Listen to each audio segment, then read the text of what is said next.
melakukan penelusuran terhadap video di akun Instagram @ahmadlutfiofficial yang berisi pernyataan Presiden RI Prabowo Subianto. Sesuai kewenangan, Bawaslu melakukan penelusuran untuk menemukan ada atau tidaknya pelanggaran kampanye dalam video tersebut. Untuk itu, Bawaslu melakukan sejumlah langkah, di antaranya A. Mencermati berita-berita terkait dan akun Instagram @ahmadlutfiofficial. B. Mengecek sistem informasi kampanye dan dana kampanye KPU. C. Meminta keterangan KPU Provinsi Jawa Tengah pada Sabtu 16 November 2024. Kemudian minta keterangan calon gubernur Jawa Tengah Ahmad Lutfi pada Senin 18 November 2024, mendengarkan pendapat ahli yaitu Titi Anggraini Dabudiati dan Khairul Fahmi pada Senin 18 November 2024, mengirimkan surat pada Menteri Sekretaris Negara, kemudian mengkaji ketentuan-ketentuan hukum terkait. Berdasarkan analisis terhadap isi video dengan menggunakan pasal 1 angka 21 Undang-Undang 1 tahun 2015 sebagaimana telah diubah terakhir dengan Undang-Undang 6 2020, Undang-Undang Pemilihan Junto Putusan Mahkamah Konstitusi nomor 52 PUU strip 22 2024 dan pasal 1 angka 12 PKPU 13 tahun 2024 tentang kampanye pemilihan. Terdapat dugaan Prabowo Subianto melakukan kampanye melalui media sosial, dalam hal ini akun Instagram @ahmadlutfiofficial. Lebih lanjut, kampanye dilakukan sesuai jadwal tahapan kampanye yang telah ditetapkan KPU karena diunggah dalam rentang waktu masa kampanye.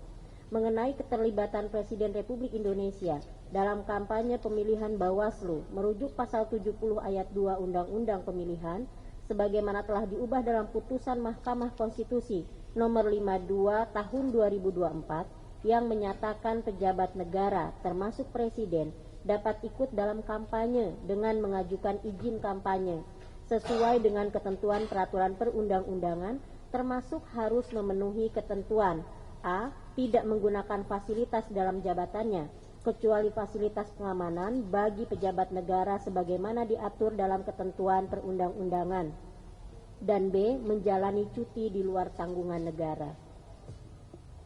Adapun berdasarkan pasal 58 Undang-Undang 20 tahun 2023 tentang aparatur sipil negara, Presiden merupakan pejabat negara. Dengan demikian, Presiden sebagai pejabat negara diperbolehkan ikut dalam kampanye dengan syarat dan pembatasan sebagaimana ditentukan dalam pasal 70 ayat 2 Undang-Undang Pemilihan Junto Putusan Konstitusi nomor 52 PUU strip 22 Romawi 2024. Ketentuan mengenai keikutsertaan Presiden dalam kampanye ditegaskan juga dalam pasal 30 ayat 1 Peraturan Pemerintah 32 tahun 2018 yang telah diubah dengan PP 53 2023 tentang tata cara pengunduran diri dalam pencalonan anggota DPR, DPD, Presiden dan Wakil Presiden,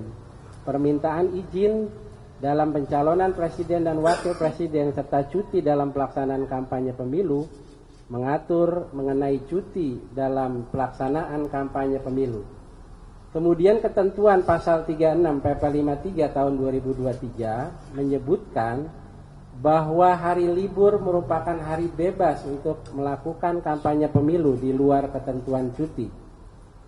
Ketentuan PP 32 2018 dan perubahannya PP 53 tahun 2023, Peraturan Pemerintah 53 tahun 2023 memang mengatur cuti kampanye dalam konteks pemilu. Tetapi berdasarkan putusan Mahkamah Konstitusi nomor 52 PUU 22 Romawi 2024, ketentuan tersebut juga berlaku secara mutatis mutandis dalam pemilihan kepala daerah.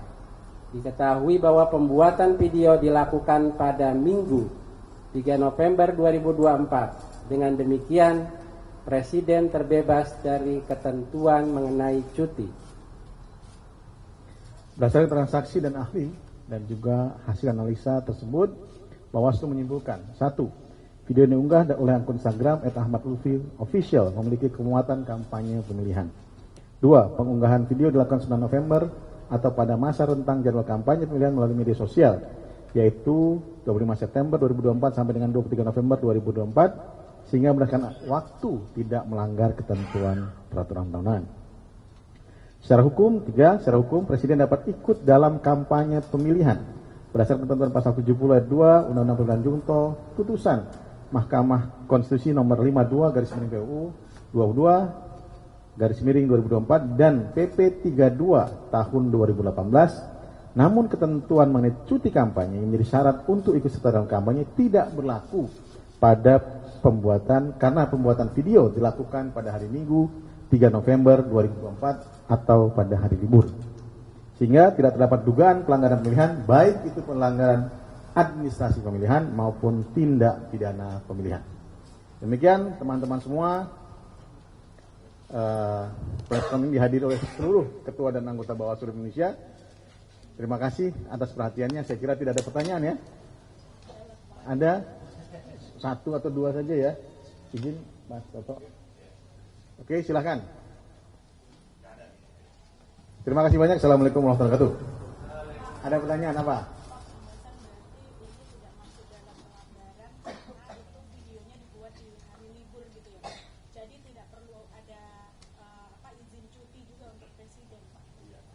Ketentuan putusan MK nomor 52 menyatakan mutatis mutandis antara pemilihan umum dan juga pemilihan.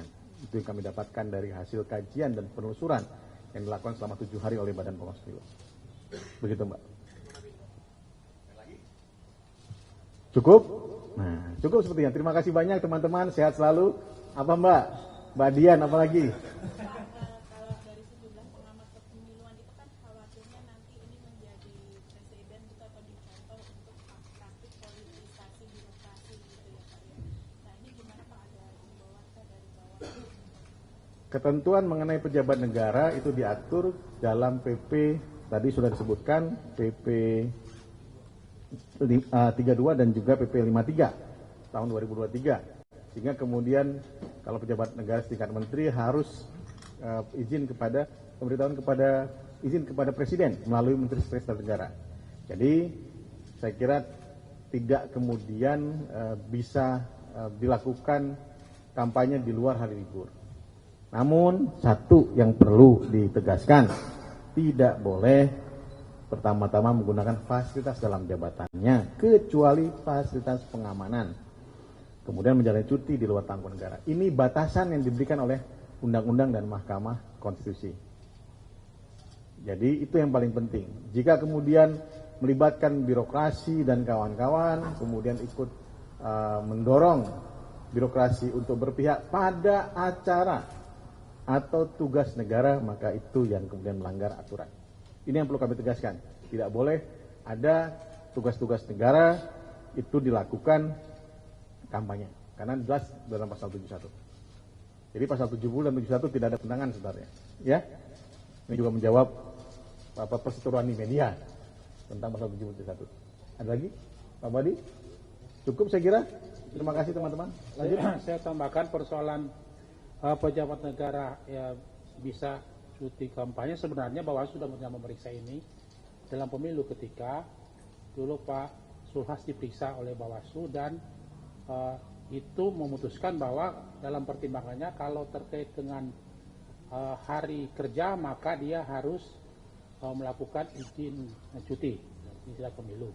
Tapi kalau di luar itu misalnya di Sabtu Minggu dan hari libur tidak masuk itu, karena itu terkait dalam PP 32 tahun 2018 dan PP 53 2023 yang oleh putusan Mahkamah Konstitusi 52 itu secara mutatis mutandis itu juga bisa diterapkan dalam pemilihan pada saat ini. Ya mungkin perlu nanti akan dikoordinasikan lagi terkait dengan teknisnya supaya nantinya tidak menimbulkan pertanyaan ke publik, tapi Bawaslu memutuskan terkait dengan itu. Terima kasih. Oke, semakin jelas ya. Cukup, terima kasih banyak. Ya Mas. Masuk, kita masih menunggu. Enggak. Tidak ada kemudian harus menunggu surat balasan. Karena kami melakukan penelusuran.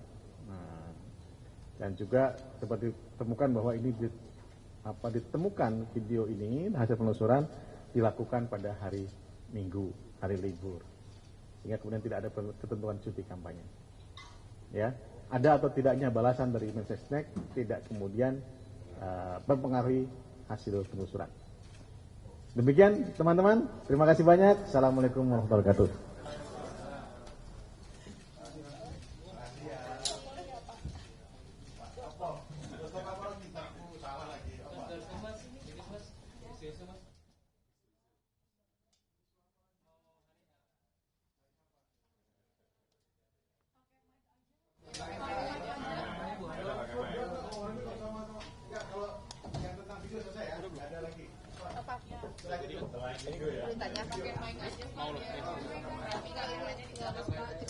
Selain video.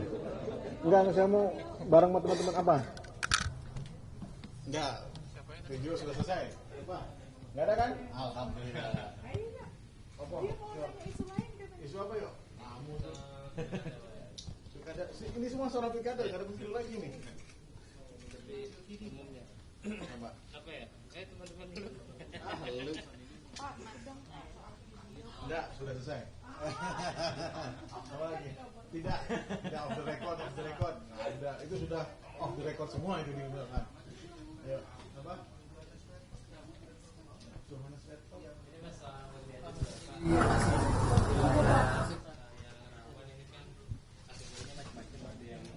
Tinggi.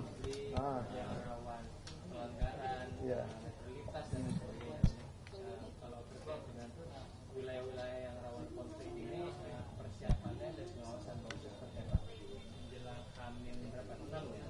Ada patroli pengawasan, kemudian ada juga ya baju hitam, baju coklat mas.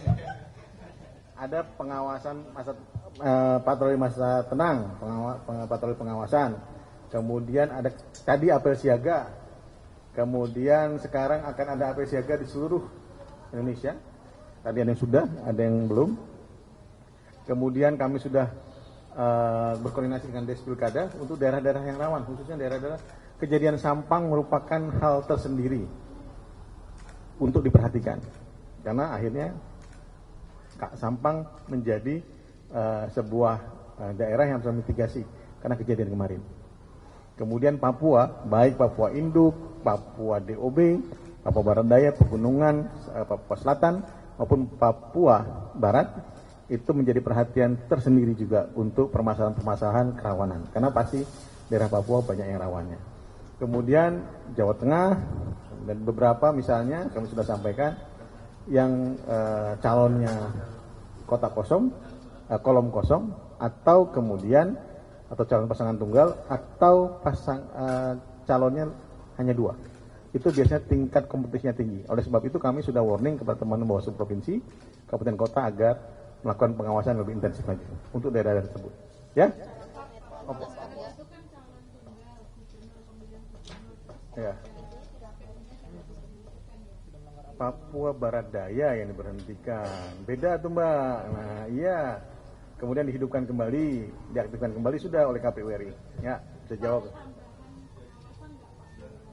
Ada perhatian dan tadi baru dapat koordinasi di Papua Pegunungan oleh Pak PJ Gubernur dan juga oleh Forkompinda untuk daerah Papua. Pak jelang masa tenang yang nanti dimulai tanggal 24 ya.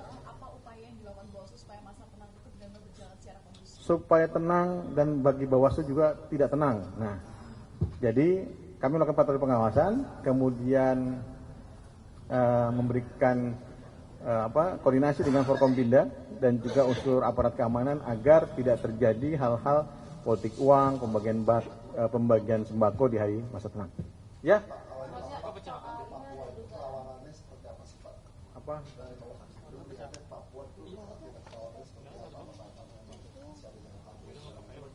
Ada banyak mas, kalau di tingkat kerawanan menurut teman-teman kepolisian adanya kelompok separatis bersenjata atau kelompok pengacau keamanan yang adalah dari situ tentang tingkat keamanannya, kemudian juga tentang sistem noken yang masih berlaku, tapi itu malah kadang-kadang lebih aman sistem nokennya.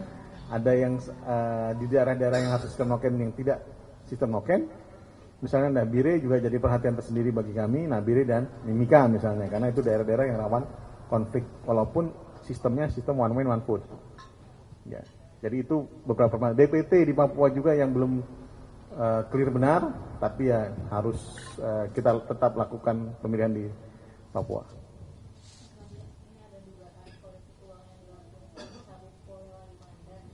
Polman, belum dapat info. Saya harus sampaikan belum dapat info. Nanti biar teman-teman Bawaslu Polres Mandar yang Bawaslu Polewali Mandar, Polman yang melakukan penerusannya.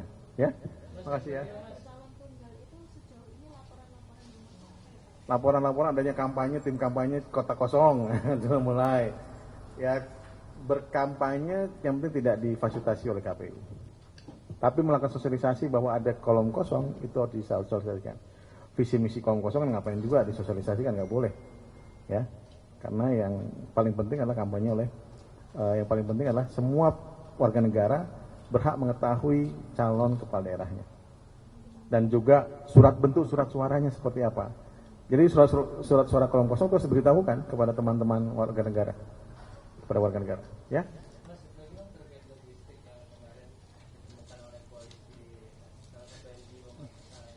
Apa itu? Form C hasil itu tidak sesuai dicetakkan dengan peraturan perundang-undangan ini dari Bawaslu. Nanti kami bicarakan, kalau itu masih dalam perdebatan juga di kami. Ya, masih dalam pembahasan. Mohon maaf, pembahasan. Terima kasih. Waalaikumsalam.